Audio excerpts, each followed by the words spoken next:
Hello friends, তো তোমরা আগের রিলসে দেখেছো যে আমরা পুজোর শপিং করতে এসেছি। হ্যাঁ, আর দুটো ড্রেস এই কারণেই বলছি, কারণ প্রথমে বিকেলবেলার দিকে গিয়েছিলাম, দেখতে হালকা হালকা সন্ধ্যা হয়ে গেছিলো। তো প্রথমে যখন গেছিলাম না, বৃষ্টি শুরু হয়ে গিয়েছিলো, যার কারণে জামাপত্র ভিজে গেছিলো। তাই আবার বাড়ি গিয়ে চেঞ্জ করে দেন আবার জামা কাপড় আর কি চেঞ্জ করে অন্য জামা কাপড় পরে তারপরে এসেছিলাম। তো এইখানে এই যে সব কেনাকাটা আর কি হচ্ছিলো, মলের ভেতরে তো ভিডিও করতে দেবে না, কোনো রকমই লুকিয়ে ঝুঁকিয়ে করেছি আর কি। তো আমি তার জন্য একটু বকাও খেয়েছি যে আমি মানে একজন দেখে ফেলেছিল। তারপরে চলে আসলাম একটুখানি বাজারে, দেখলেই জামাটা চেঞ্জ হয়ে গেছে কিন্তু এখন আমাদের। হ্যাঁ, জামা চেঞ্জ করে আমরা চলে এসেছি একটু বাজারে, এইখানে ছেলের জন্য কেনার জন্য এখানে এসেছিলাম। তো মলের ভেতরে মানে গিয়েছিলাম, তখন ছেলে সেভাবে পছন্দ হয়নি, তো সেইখান থেকে ওই জন্য প্রথমে আমরা বাজারে এসেছি, এসে এখান থেকে ছেলের কেনাকাটা করে দেন আমরা আবার চলে গেছিলাম মলে। তো অন্ধকার দেখছো, আসলে অটোর মধ্যে ছিলাম তো তো ওই জন্য ভেতরের রাস্তা দিয়ে যাওয়া হচ্ছিলো বলে ওরকম অন্ধকার মনে হচ্ছিল। তারপরে আর কি, তারপরে ওই যে পৌঁছে গেলাম, আমরা চলে এসেছিলাম শ্যামনগরে বাজার কলকাতা। তো এইখানে এসে আবার আমরা সেই ক্যাম্পা খেয়েছি, অল্প অল্প করে খেয়েছি, একটা বোতলে নেওয়া হয়েছিল, তো অল্প অল্প করেই খেয়েছি, আসলে গরমটাও লাগছিল তো সেই জন্যই। তো ওখান থেকে ক্যাম্পা খেয়ে তারপরে আমার না খুব চিকেন পকোড়া খেতে ইচ্ছা করছিল, এমনকি ছেলেও বারবার বলছিল।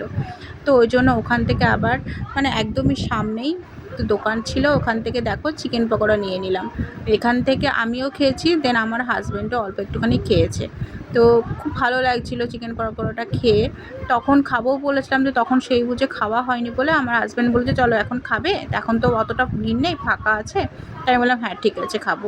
তো ছেলে কিন্তু আমার দেখো চিকেন খায় না, কিন্তু ও চিকেন পকোড়াটা খেয়েছে, আমার তো বেশ ভালো লেগেছে, প্লাস ওর বাবারও খুব ভালো লেগেছে, আবার বলছে খুব ভালো হয়েছে খেতে। যখন ছেলে কিছু খায় না, যখন নতুন কিছু খেতে শেখে না, খুব ভালো লাগে, তাই না? তো হ্যাঁ, ও তো যেহেতু চিকেন মাছ এসব কিছুই খায় না, তো যখন খাচ্ছিলো তো খুব ভালো লাগছিলো। তারপরে চলে আসলাম মলের ভেতরে, তো যেখানে হাজব্যান্ডের জন্য নেওয়া হচ্ছিলো, তো লুকিয়ে ঝুঁপিয়ে আর কি একটুখানি ভিডিও করলাম, তখনই আমি একটু বকাটা একটু খেয়েছিলাম। বকা খাওয়ারই কথা, যেহেতু বারণ আছে সেই জন্য। তারপরে যেহেতু রাত হয়ে গেছিলো, রাতে গিয়ে আবার কি খাবার দাবার করবো, তো ওর বাবা বললো যে চলো এখান থেকে তাহলে রুটি তড়কা নেওয়া হয়ে যাক। আর এই যে চা না খেলে কি জমে বলো, চায়ের সঙ্গে টাটাও দরকার। তখন কটা বাজে বলো তো, রাত 10টা। রাত 10টার সময় আমি চা খাচ্ছিলাম, আর সন্ধ্যা থেকে যেহেতু চা খাইনি, আমার একদমই ভালো লাগছিল না, মনে হচ্ছে কখন চা চা করছিল মনটা, একদম মনে হচ্ছে কখন একটু চা খাবো।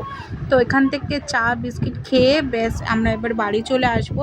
তো বাড়িতে যেই চলে আসবো তখনই আমার হাজব্যান্ড বললো খুব মিষ্টি খেতে ইচ্ছা করছে, তো আমি বললাম যাও মিষ্টি নিয়ে আসো, আমি তো অত মিষ্টি লাভার না।